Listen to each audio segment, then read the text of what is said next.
ಅದೊಂದು ಊರು. ಎತ್ತರದ ಗುಡ್ಡ. ಗುಡ್ಡದ ಕೆಳಭಾಗದಲ್ಲೊಂದು ಶಾಲೆ.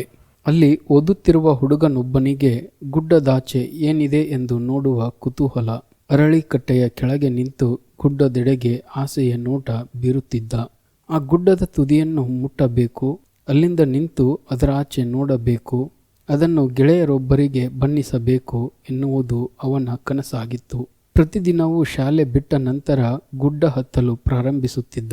ಇನ್ನು ಹತ್ತುವ ವೇಳೆಗೆ ಕತ್ತಲಾಗುತ್ತಿತ್ತು, ಇಲ್ಲವೇ ಹಸಿವಾಗುತ್ತಿತ್ತು, ಸುಸ್ತಾಗುತ್ತಿತ್ತು, ನಿರಾಸೆಯಿಂದ ಹಿಂದಿರುಗುತ್ತಿದ್ದ. ಇದನ್ನು ಗಮನಿಸುತ್ತಿದ್ದ ಶಿಕ್ಷಕರು ಒಂದು ದಿನ ಅವನನ್ನು ಕರೆದು, ಮಗು, ಪ್ರತಿದಿನ ಗುಡ್ಡದ ಕೆಳಗೆ ಕುಳಿತು ಯೋಚಿಸುತ್ತೀಯಾ ಹಾಗೂ ಗುಡ್ಡ ಹತ್ತಿ ವಾಪಸ್ ಬರುತ್ತೀಯಾ, ಯಾಕೆ, ಏನು ಸಮಸ್ಯೆ ಎಂದರು. ಆತ, ಗುರುಗಳೇ, ಈ ಗುಡ್ಡ ಎಂದರೆ ಏನೋ ಮೋಹ ನನಗೆ. ಅದನ್ನು ಹತ್ತಿ ಅದರಾಚೆ ನೋಡುವ ಆಸೆ. ಅದನ್ನೇ ಕನವರಿಸುತ್ತೇನೆ. ಪ್ರತಿದಿನ ಪ್ರಯತ್ನಿಸುತ್ತಿದ್ದೇನೆ ಕೂಡ. ಆದರೂ ಏನೋ ಒಂದು ಅಡೆತಡೆ. ಗುಡ್ಡ ಹತ್ತಲಾರದೆ ನೊಂದಿದ್ದೇನೆ. ಆಗ ಗುರುಗಳು ಹೇಳಿದರು, ಒಂದು ಕೆಲಸ ಮಾಡು, ನಾಳೆ ಭಾನುವಾರ ಮುಂಜಾನೆ 6ಕ್ಕೆ ಒಂದಿಷ್ಟು ತಿಂಡಿ, ಸ್ವಲ್ಪ ನೀರು ತೆಗೆದುಕೊಂಡು ಇದೇ ಕಟ್ಟೆಯ ಸಮೀಪ ಬಾ ಎಂದರು. ಮರುದಿನ ಮುಂಜಾನೆ ಗುರುಗಳು ಮತ್ತು ಬಾಲಕ ಸರಿಯಾಗಿ 6 ಗಂಟೆಗೆ ಗುಡ್ಡ ಹತ್ತಲಾರಂಭಿಸಿದರು.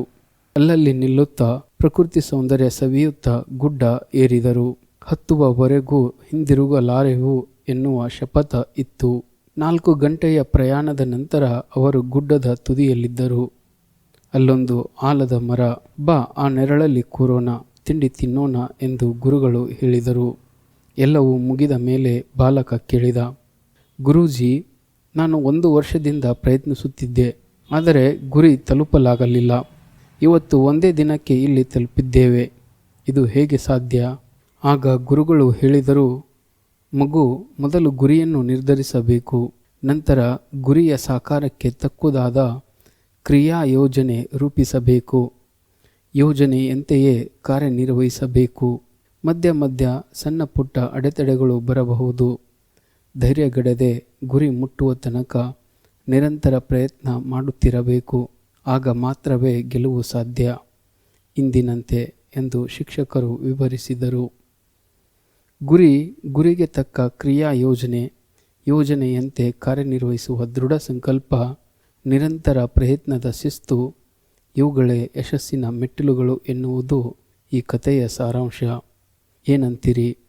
ನಿಮ್ಮ ಅನಿಸಿಕೆ ಅಭಿಪ್ರಾಯಗಳನ್ನು ಕಮೆಂಟ್ಗಳ ಮುಖಾಂತರ ತಿಳಿಸಿ. ಧನ್ಯವಾದಗಳು ಈ ವಿಡಿಯೋ ನೋಡಿದ್ದಕ್ಕೆ. ಮತ್ತೆ ಮತ್ತೊಂದು ವಿಡಿಯೋದೊಂದಿಗೆ ಭೇಟಿಯಾಗೋಣ. ಜೈ ಹಿಂದ್, ಜೈ ಕರ್ನಾಟಕ.